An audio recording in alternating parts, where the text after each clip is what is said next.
Hello, I thought you'd like to hear from me a little bit about how we trap emotions or why we trap emotions and why is it important that we release them. I believe that most of us were never taught as children how to deal with emotions.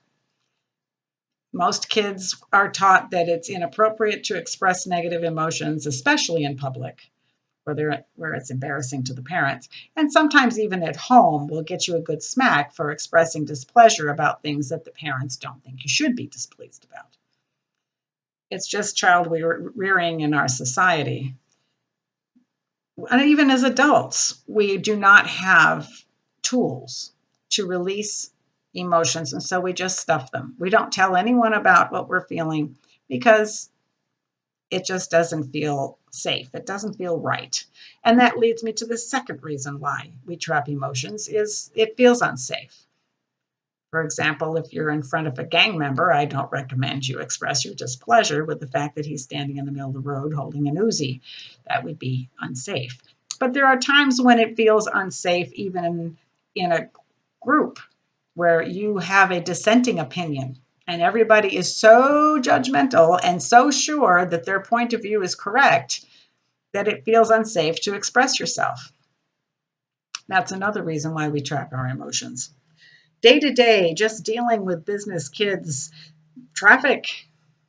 How many times do you get mad at someone for doing some stupid maneuver out in traffic? Cut you off, make you have to brake too hard? Well, that happens. An organization called HeartMath has shown that having that kind of encounter where you get mad, even for a few seconds, actually creates chemicals that stay in your bloodstream for days, and it is harmful to the heart. So, what do we do with all of this? First responders. It's inappropriate at the moment for them to express their horror at the scene of an accident. They just have to get down to business. Some people learn to express themselves through morbid humor, inappropriate jokes. I know them all, actually. There's lawyer jokes and there's doctor jokes and there's nurse jokes and patient jokes, and it goes on and on. And it seems inappropriate to the outside world, but to those of us in healthcare, it's actually a way to blow off some steam. It's inappropriate to have the emotion sometimes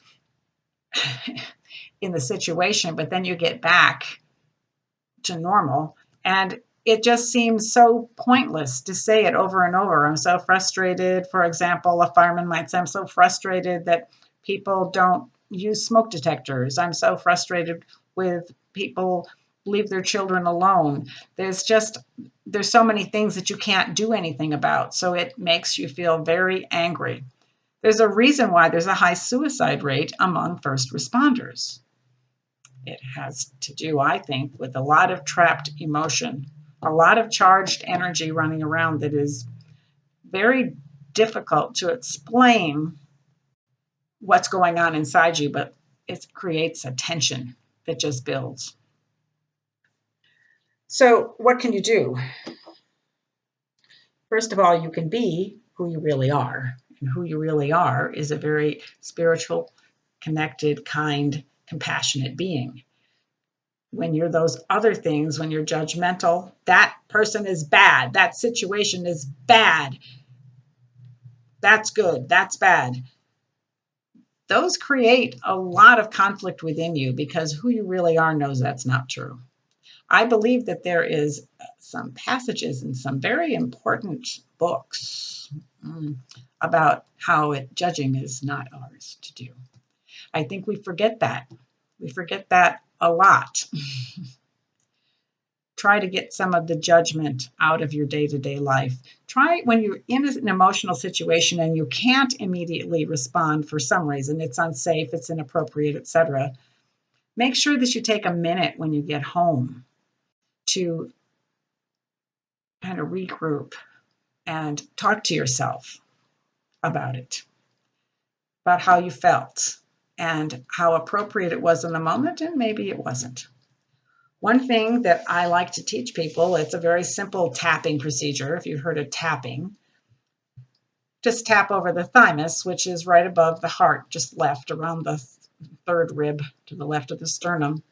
And you say something like, even though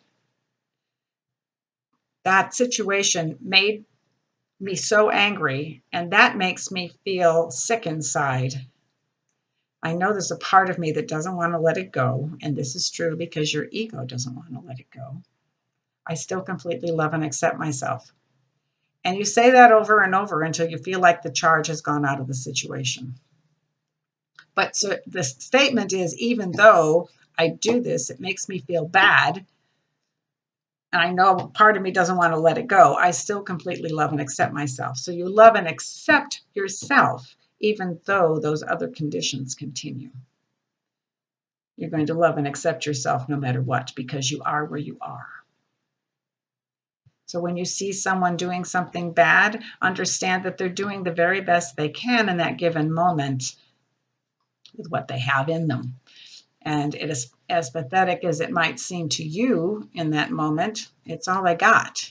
So if you can forgive them for being inadequate, do that, because the more you can forgive other people for their inadequacies, for their lapses, for their being human, the less judgment you'll find in yourself and the less tension you'll find in your body. It really works, trust me. I've been there. So how could you get rid of it? You can talk to a trusted friend, a therapist. I personally think all first responders should have a therapist on speed dial. You can do something like what I do with the emotional release work. Many people do it different ways. Now, Bradley Nelson taught it with magnets. I use tuning forks, but it's basically the same procedure.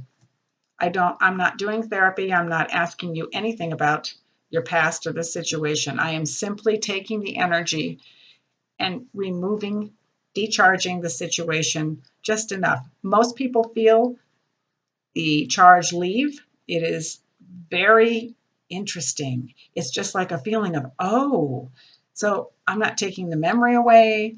I'm not making the incident good, bad, indifferent. I'm just decharging it a little bit. But it is very interesting, and I believe that it's very important. So just remember, forgive each other. Forgiving is not condoning. That doesn't mean that you condone the behavior. It simply means that you are forgiving them for being human. And, even Hitler can be forgiven. He's not ever going to be condoned, but he certainly could be forgiven. So when you think of that, think of all of the other things in your life that you can forgive. And if you'd like to have a session with me, go ahead and get a hold of me. Thanks for watching.